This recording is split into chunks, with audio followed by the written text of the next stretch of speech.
Hey guys, welcome to another Rock on Beer Reviews. And today I have something that doesn't happen very often. I'm actually going to get to try a new style of beer, something I've never had before. Actually, it's I say new style. It's not actually a style. It's more of a sub style, or I would even call it a gimmick of a style. But it is the white stout, and it happens to be Beergeek Daydream, which is a collaboration between Mikkeller and Siren Craft Brewing. Now, if you don't know what a white stout is, basically, basically it's exactly what it sounds like. It's a light beer, but they've added coffee, cocoa, and vanilla to kind of mimic those dark malt flavors. Like coffee and vanilla tones and stuff you can get from chocolate malts and roasted barley. But so it's supposed to smell and taste like a stout, but it's supposed to be a light beer. Yeah, like total gimmick, but I mean, I've wanted to try one for a long time, so we're about to get the chance here. Just gonna crack it open. And I can see a ton of carbonation rushing up in it, so didn't quite know what kind of glass to drink a white stout in, so I just went with this super tastery glass. All right. So what have we got here with Beergeek Daydream? It's not white, that's for sure. It's kind of like a orangish amber. What's the percentage on this? It's 12% alcohol. So I would guess that this looks kind of like an American strong ale or a kind of lighter American style barley wine. It's got that kind of like almost amber, so it's almost amber hue, but it's orangey. Really small head. I expected it to have a little bit more carbonation. You can see there's a lot of floaters in it too. So let's give it a smell and see if this a beer that looks like this smells like a stout. Ooh, it's got a very very unique smell. I'll put it like that. I certainly wouldn't say that it smells like a stout. It doesn't have any of that kind of dark maltiness. I get this weird spiciness from it actually, but I get that kind of caramely smell that you get from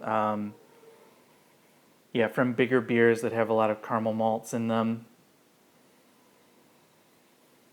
And then there's this kind of weird spicy pepperiness to it.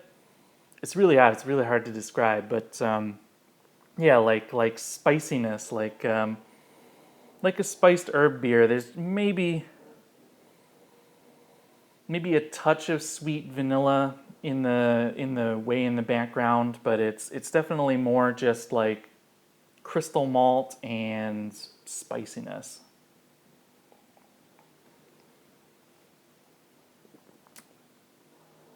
Oh, that is an odd beer.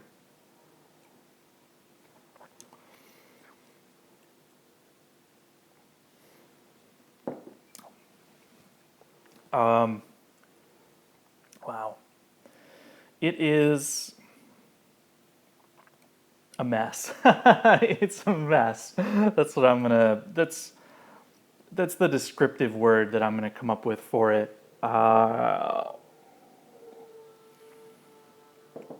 It's super full bodied, so it's like super sticky sweet, and it's got this like really coppery taste that I associate with beers that have a ton of crystal malt in them. So it's got that kind of like really really high crystal British like pale ale, or like an amber, that kind of coppery like super sugary sweetness. It's like copper dipped in caramel. And then it's very, very sweet. Like it's almost candy like, which the hints of vanilla really like accentuate that kind of candy like taste. I don't get a lot of coffee from it. In fact, maybe a little bit in the aftertaste. There's a semi kind of roasted-y note, but it's totally obliterated by the super sweetness and the like sickly sweet vanilla and caramel and copper type taste. And it's actually bitter too. It's quite bitter. Oh, oh boy, I really don't like it. I'm just there's very few beers, especially from someone like Mikkeller and Siren. I think I can count on one hand the number of beers from Mikkeller that I have not been able to finish, and I really think that this one is probably going to go up there. This kind of beer, it's a funny gimmick, but it's almost like one of those novelty things that you never want to open. You just put it on a shelf and point to it because that's funny. There's a white stout in there. Don't ever open it though. Don't ever release what's in there. It's a weird idea, and it's a really weird beer.